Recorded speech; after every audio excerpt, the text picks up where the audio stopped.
I think if you talk to any person, the number one problem that they would say is, I don't have enough meetings. I don't have enough leads. I don't have enough great conversations with people in my target profile, in my territory. Is that not the number one problem? I think it is. That's why I start the conversation, get the meeting. It teaches you how to meet people where they are. I don't mean geographically. I mean as far as the awareness of the problem that you solve. Too many of us are very comfortable pitching what we do and how we can benefit the other person. The problem is they're not at a state where they want to hear a pitch. They don't have any active pain. They may have some latent pain. Most likely they do, since they don't have your product yet that solves the latent pain. We have to take a different view of contacting strangers about what we do. We can't just pitch because everyone else does. Everyone else has ruined the market for us. Now that everyone's email and phone number and also their cell number is now visible, everyone is pounding them with pitches. So people naturally just say, not interested, wrong person, call me later, which all means bug off. You can't start there. You have to start where they are and build up to that point so you can have a natural, organic sales conversation. But you can't start with the pitch. Those days are done. You might find 1 in a million or 1 in 100 or 1 in 1,000, but is that any way to go through life? Start the conversation. Get the meeting. I'll be talking more about it after the interview. Let's get into it. I've got a really good one today. Definitely one of the best I've had, where we really talk through how do you sell in difficult situations? How do you build a team when you're trying to contact people about things that they've probably have a current solution for and build it into a deal? Let's get into the interview. I'll sum up what's going on in the one-on-ones and the office hours right after the interview. Here we go. Hey, Alfie, welcome to the show. As a way of getting started, tell us about yourself. Hey, thank you very much for having me. So my name's Alfie. I'm currently the head of US sales at Spendesk. I've just moved to San Francisco, so I managed to get here 1 week before they closed the borders. How do you like it? I love it. It's amazing. The weather is so I'm from back in Paris, in France, and the weather is amazing here in comparison. Yeah. But it depends where you come from in California. Yeah. Where are you in the city or are you in the valley?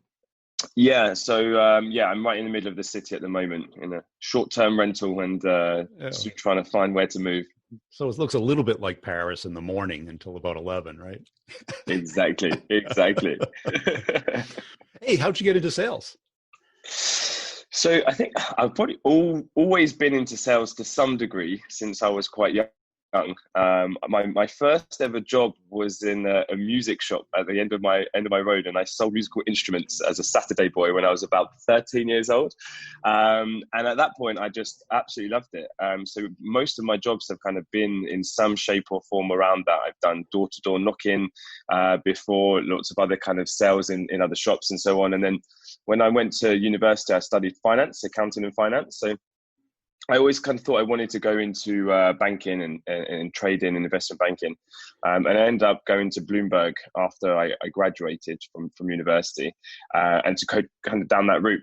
And I kind of find myself more gravitating towards the sales role. So I ended up selling trading solutions to banks and hedge funds. So really kind of got into it there. And I was like, okay, there's a real balance over where I was trying to go in terms of what I thought I really wanted to do, and then actually where my sort of skill set was and what I actually really enjoyed doing, which was people and selling.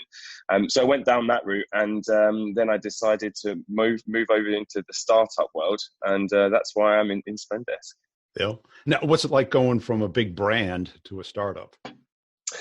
Completely different. Yeah. So a big brand like Bloomberg has been around for 20, 30 years, as a monopoly in the market. Everyone knows who you are. Also, the types of sales that we were doing there were very much, they were customers, and it was more upsell and cross sell. And so there was more sales and account management, very slow deals, very different kind of process. And you could leverage that brand name quite a lot. However, when I moved over to Spendesk, there was about 20 people in the company at the time when I joined. We're in Paris. I was looking after the opening of the UK market. No one had ever heard of us. And so you don't have that kind of brand. The sales velocity was a lot higher. So we were doing ACV sizes of anything between 2 and 20 grand a year at the time. And we were selling between 2 weeks and 2 months. So it was just very, very different. So the kind of sales cycle itself was different. And then the type of culture as well that you go into, and the expectations of you as a salesperson are not just there to execute, but you've actually got to build and create and iterate, every day and every week of the month to get where you're going. So it was quite a big shift. Yeah. And how about the difference between working for a French company and a New York company? I worked for a French company once too. Yeah, maybe I'll ask you, what was your opinion of working for the two? It was one of my early jobs. The CEO came over to the U.S. 99% of the business was in the U.S. It was. I'm trying to remember. It was so long ago, right? I enjoyed it. Was there much of a difference? Probably not. Everybody. It was a startup. Everyone wants to grow. Yeah. So I think, so there's we're a startup, so we have a lot of, similar kind of mindsets of American startups anyway, just because you're surrounded by those sorts of people. But people are very candid. They give very constructive, direct feedback in a short period of time. And I think that's actually something which is incredibly important in a startup, because you need to fix things quickly when they're broken, and do that in a way. But in that French culture, it's just part and parcel of that culture. So it's just ingrained in the company, and it works really, really well. What I've noticed actually more from the difference of European companies to American startups in particular is, in San Francisco, everyone has a playbook. There's a playbook to do things. You want to build an outbound sales team, there's a playbook. There's a lot of history and knowledge that's been in the city already. And so it tends to mainly be focused around execution of playbooks, and then they iterate and tweak them as they go along. Whereas in Europe, the startup scene is obviously less developed. It's still come a long way, but it's nowhere near like it is in San Francisco. And so a lot of the companies there's a lot of talent. There's a lot of great schools, a lot of great engineers, a lot of great talent there. But most of the time you're seeing a problem for the first time. So you're looking at everything from a blank slate. And that actually creates a really interesting dynamic in European startups, because you tend to attack problems in a very different way. When you're given a playbook, it's hard to see outside of that. And obviously, especially in the sales world, I mean, full well yourself, things change so much, and you kind of have to always think like that beginner's mindset. And I think that European culture has got a very good beginner's mindset, and so you can see some pretty good innovation. But then obviously the cost of that is things can take longer, because you're figuring it out for longer. And who are you selling to? Who's the target persona for your product? Yeah, so Spendesk is a spend management platform. So we help companies and employees spend money in the workplace. So effectively, it's a platform which is sold to finance teams, so CFOs, financial accountants, financial controllers, and these sorts of people. But then it's used by everyone within a company that's going to spend money. Yeah. And how much of your business was inbound versus outbound? Yeah, so now it's probably about 70%, I'd say, of our revenue is outbound, comes from outbound lead generation.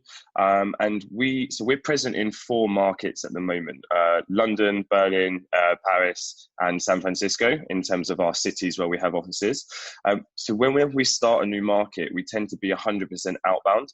It's the easiest way to go from day one to create pipeline and so on. And actually, we've only really recently, we've been around for 3.5 years, and we've only recently built out in the last year our kind of full marketing team, and really increased that percentage of inbound leads.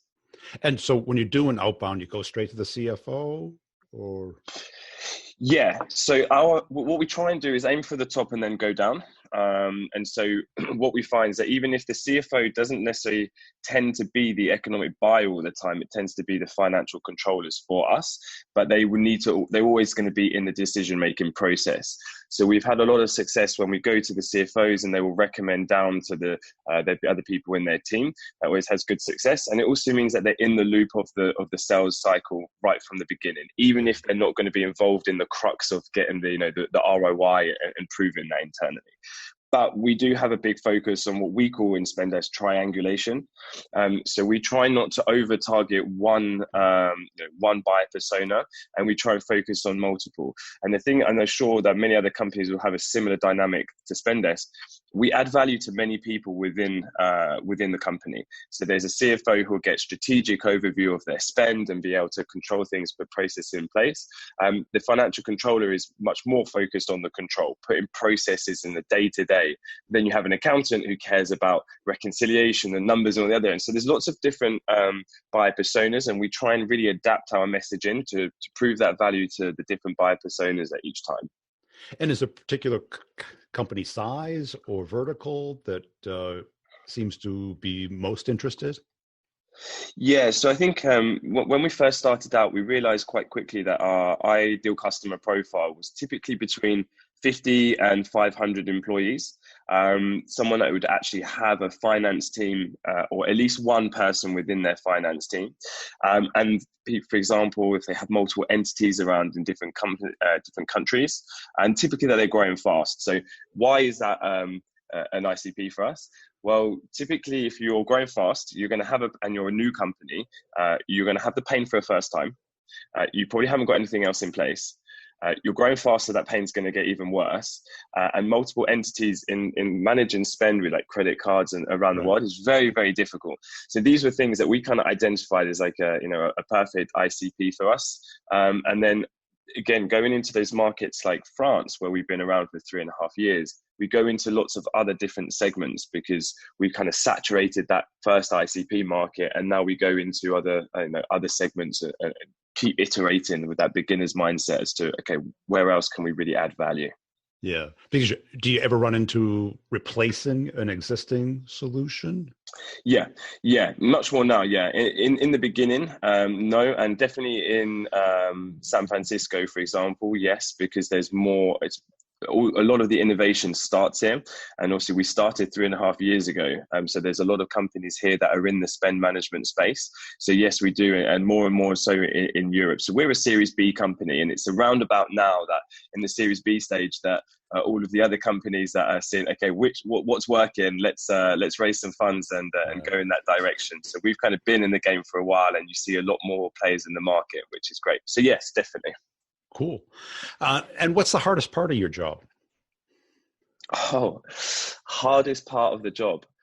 Wow, that's a big question. There's so many different aspects to my job that I think are quite challenging. Or maybe the sale, I should say, versus the actual job function. Okay. I think that when we are effectively a new product category, spend management has never really existed as a category. Every company has had to spend money since the beginning of time. But we are coming to a market with something new, which means there's a big focus on education. Yeah. You have to educate across what's the status quo to the new. And this is something actually that I think overall in the sales community, it could be a big shift that we're starting to see more happening, but we need to go in this direction, which is a lot of SDRs are focusing on trying to capture a lead that's ready to buy, that knows what they want to buy, and knows that you're the right company to sell, which is sure. Which is when that's fun, isn't it? Yeah, but there's not many that fit the bill. So you face rejection, low email response rates, and so on. And for example, if I said to you, Brian, okay, would you like to improve the way that you get to work? Would you like to be able to get to work in this way? Is there anything wrong with taking the car to work? You'd be like, no, I get to work, it's fine. There's nothing wrong with it, it's not broken. But then if I change that approach, instead of trying to figure out that you're the right person to tell to, if I said, okay, there's a new way that you can get to work in 30 seconds by clicking your fingers with this new technology.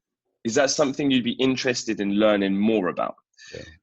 That's something that, okay, well, yes, because you're not trying to fix a problem that someone knows that they already have, because in your head you don't have a problem, but there's a new way of doing something.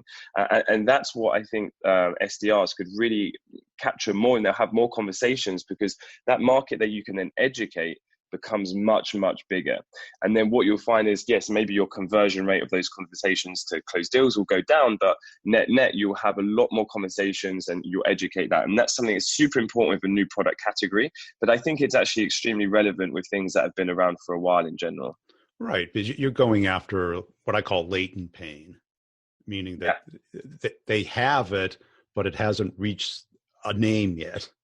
Exactly. Yeah. You know, as opposed to an active pain like a flat tire, you're quite aware of it. You can't drive your car. Your tire is wearing or slipping in the rain. It's kind of pain. And this education, how do you do that at scale, though, given that the deal sizes are so small?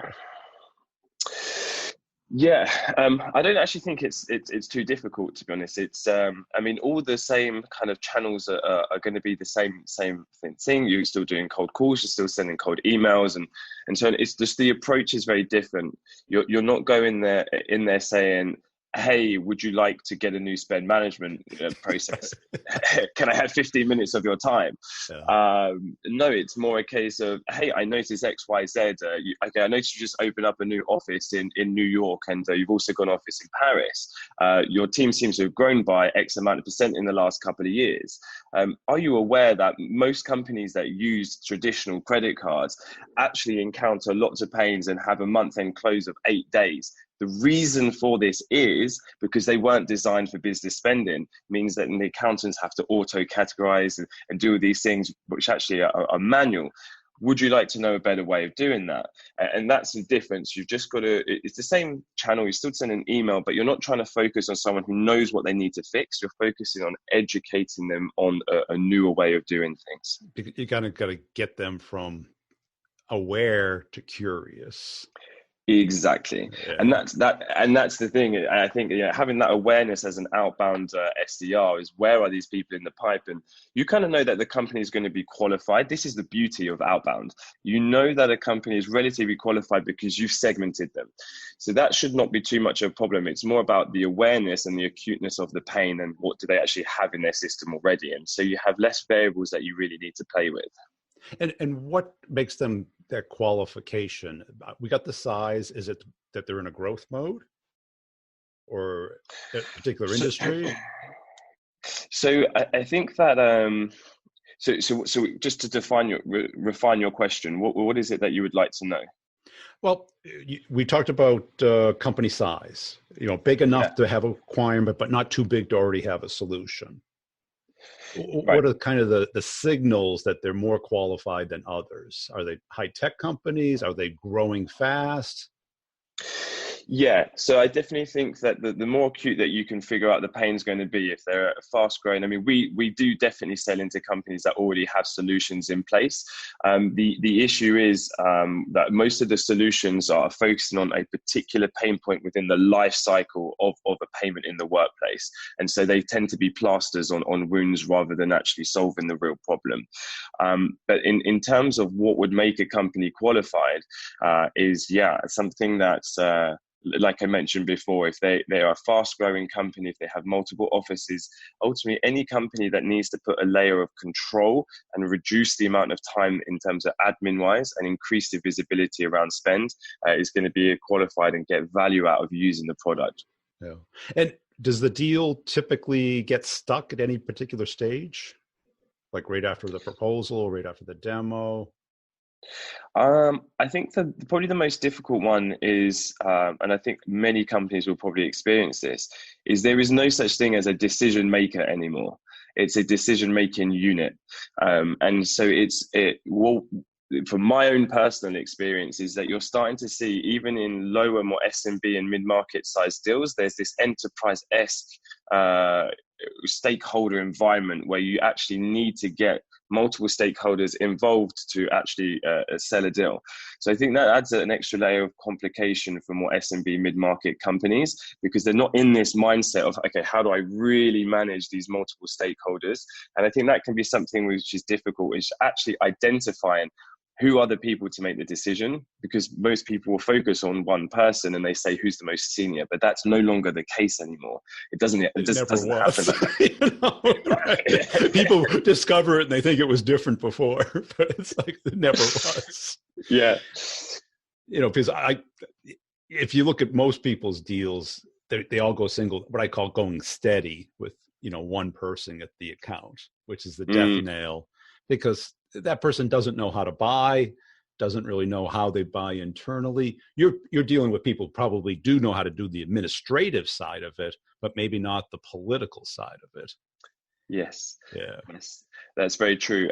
And I think that we're relatively lucky in that we're not too cross-functional. All the employees will use the products. It's mainly the finance teams that you have to manage there.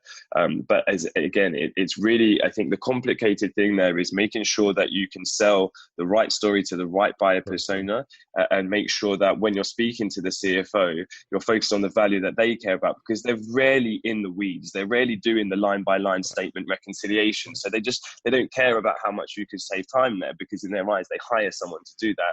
And that's that. So you've really got to focus on where they are, and doing that when you're in one presentation with multiple people, that can be more complicated. So I think that's something where I wouldn't say it's like a blocker, but that can stagnate deals in terms of the momentum if you're not careful. And how do you become a must-have versus just a good idea or a nice to have? I don't think you can change that. I think that's obviously on the customer side, whether it is a nice to have, but there is an education piece around what is the cost of not acting. Yeah. And what's the cost of staying where you are? And again, that is something which is also an element of education. I mean, one of the big things that we can help with is the credit card fraud is massive, particularly in the United States. And the way that companies traditionally manage them is they share credit cards around in their company. So there's credit card numbers all over the internet for business spending, and also employees can share them around. So it's very hard to reduce that. Whereas you may not necessarily think or quantify what is that pain today. Maybe you've never actually had a case of fraud, but you have to, you're never creating that urgency. You're just shining a light on something that they may not have already known before, that would then make them more want to act. And I think showing what the cost is of not acting in the future is one of those. What could happen if something goes wrong? And that's why you should act now. But I think, again, that also comes into the discovery process. When we do a discovery call, we are often focusing on what is the critical event? Why are you acting now? So a question that I really like asking is, why have you come to me today rather than 2 months ago? Because that kind of helps you understand the context in which this has happened. And is this something that they should be able to tell you why this should happen now and not delay it for 4 months' time. And then when you learn these timelines and events and so on, your whole process becomes customer centric, because it's much easier for you to be like, you came for this, you had this date in line, you wanted something in place by here. So each follow-up you do then after is also customer centric. It's not a sales being a pain in the backside. Right. You're sticking to their timelines. And so, yeah, in terms of a what have versus is nice to have, you have to uncover that from the customer and figure out where that fits in. And you as an individual salesperson, what distinguishes you between, you and kind of the rest of the pack, or you and your competitors, or? Yeah. It's the execution of the process, I think, is extremely important. I think that fundamentally you want to be working for a company that has a great product, and that's kind of like the foundations. But the real thing that makes a difference is the execution and the actual process that you have in place around that. Sales is, I like to think of the process is a science, and maybe the execution is the art. And I think that's the difference. And we've won a lot of business in Spendesk because of the way that we've handled the actual process and really understand the customer and being very customer centric. The more commoditized you get in an industry, the more things like that really do make a difference. So I think the execution and the process that we have is very good. And have you started building out your US team yet? Yes. Yeah. Just started. Yeah. And what have you found to be the things that you look for in reps? Curiosity is a key one. Hunger, the ability to encounter and overcome failure. These are some, very key ones. And builders, there's a big difference when you're building out a market for the first time to when you've got, 10 people in your team. Instead of being a plug and play, here's the process, SDRA, you're going to get promoted and you work hard, you hit quota. When you're creating a market, you've got to be all hands on deck, very entrepreneurial. So we want to have signs that people have made stuff happen. They've built something, whether it's their own side project or they've got something that they're very driven to go and execute, go through end to end. Those are the sorts of characteristics that work well. And also competitiveness. We find that, I think, maybe it's become a bit more cliche, but people that are in competitive sports have always worked really well in terms of outbound because there's just that real drive to actually go and execute to the nth degree. And so that's worked really well for us. Yeah. Any particular sport over any other?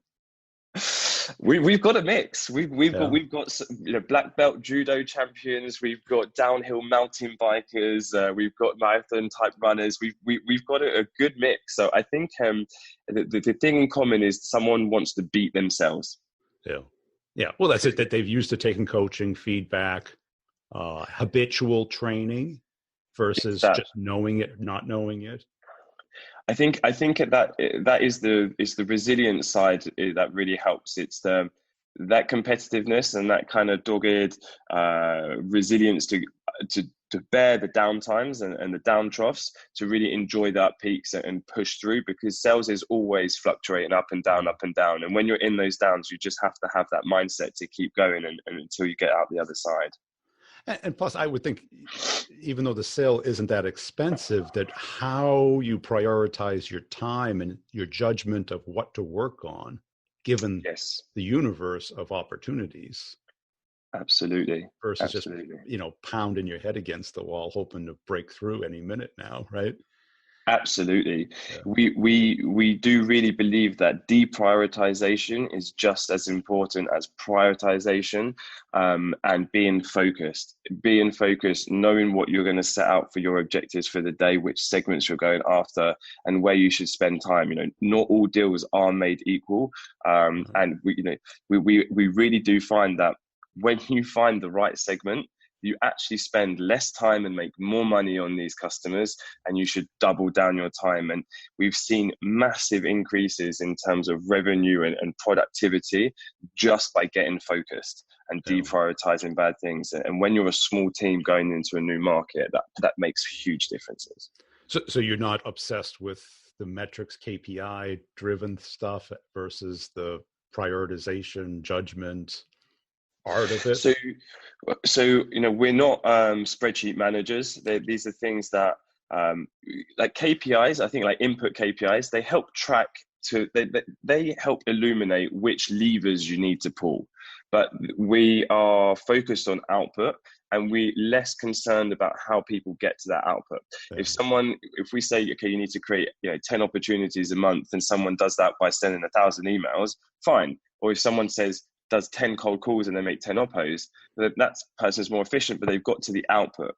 And then it's more a case of we look at those input metrics and KPIs to have a base level to help guide. And then it helps our coaching. So we know, okay, you're going to send a certain amount of emails within a certain reason.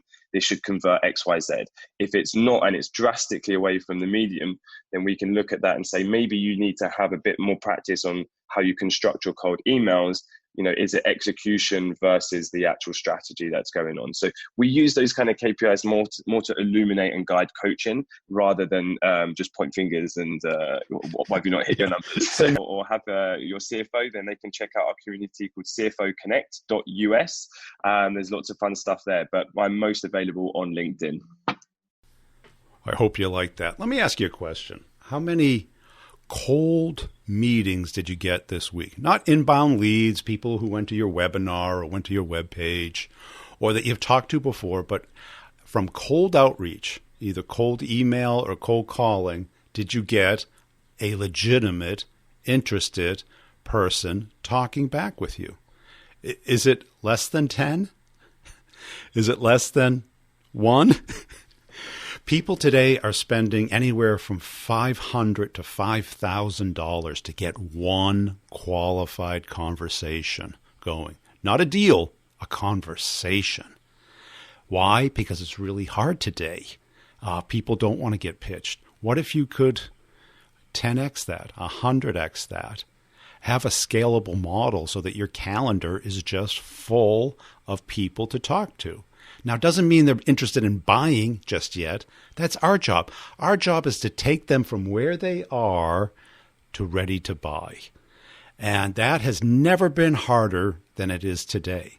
And if you can improve it 1%, 20%, 100%, or 1,000%, would it be worth spending your time doing it?